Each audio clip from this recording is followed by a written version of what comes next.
The first deed that will be asked you on the day of judgment is about your salah. The best time, the best peace of mind is the time of salah. And the best part of salah is the sujood. The 10 richest men in the world, and list goes on. Number 10, Ambani. Number 3, Bill Gates. Number 2, Jeff. Number 1 is who? A Muslim who offers 2 rakat of sunnah salah before Fajr.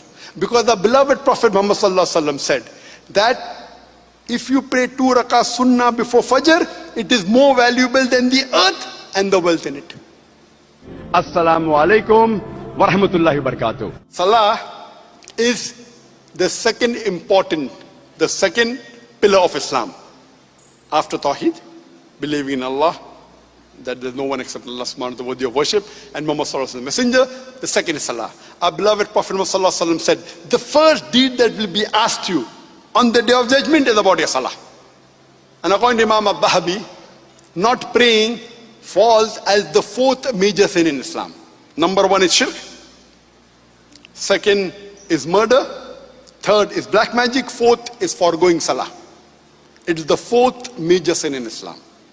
And our beloved Prophet Muhammad said, mentioned in Sahih Bukhari, volume 1 in the book of Salah, that if you pray in Jama'ah, you get 25 times, 27 times more sawab.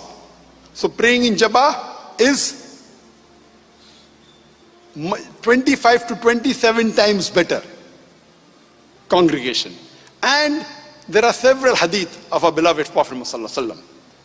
There are hadith of Prophet Muhammad, it's mentioned in Sahih Bukhari, volume 1 in the book of Salah, that the Prophet said that people do not come to the mosque for the Jummah Salah. He felt like telling one of the Sahaba to lead the Salah so that he would go and burn the houses of those people who did not come for the Jummah Salah. There's another hadith in which the Prophet Muhammad said. So based on the scholars, praying Jummah Salah is fard. And if you do it for 3 times without reason, Allah blocks your heart. And according to Imam al-Dhahabi, it is the 66th major sin in Islam. Not praying persistently Jummah Salah in congregation is the 66th major sin. Imam al-Dhahabi also says sin number 65, one sin before that, that persistently not praying in the mosque, in the congregation, Salah with Jama'ah without a valid reason.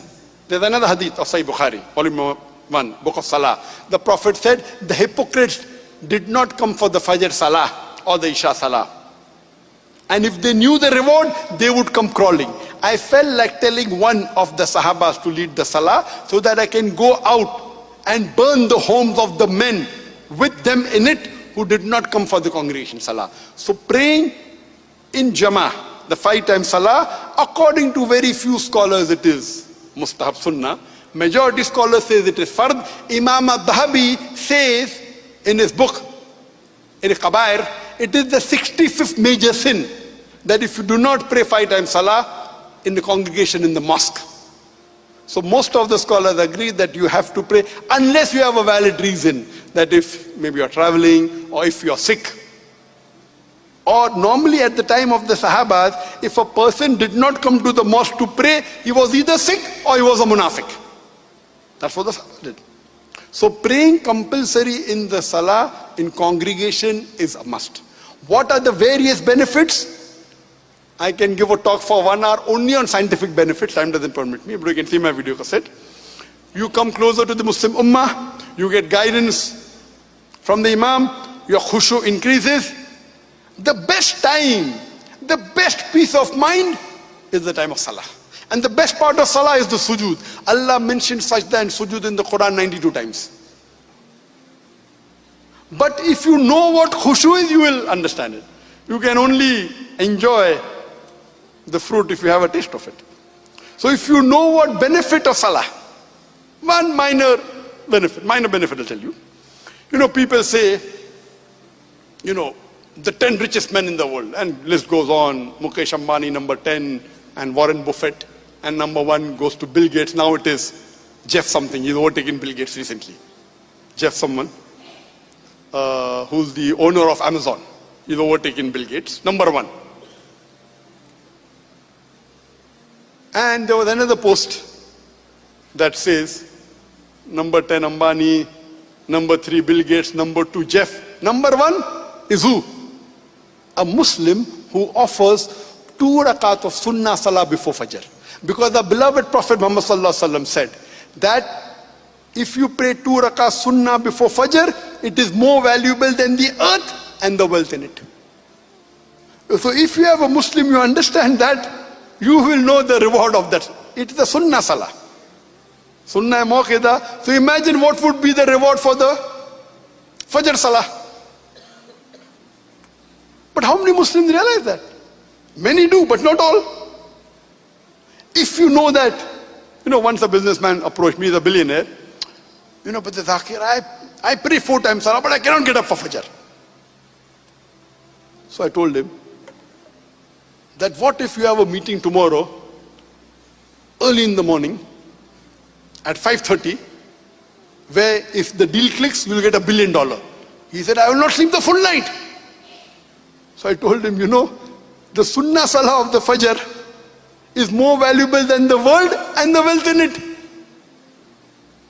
Trillions and zillions of dollars. So if you have that Iman and if you have that faith, then you will realize what important it is. That's what the Prophet said. If the Munafiq knew what was the benefit of coming for the Isha Salah and Fajr Salah to the mosque, they would crawl coming to it. So unfortunately, most of us Muslims don't know the benefit. But Alhamdulillah, I'm happy in Malaysia as compared to India. The percentage of Muslims praying in India is very small in the mosque.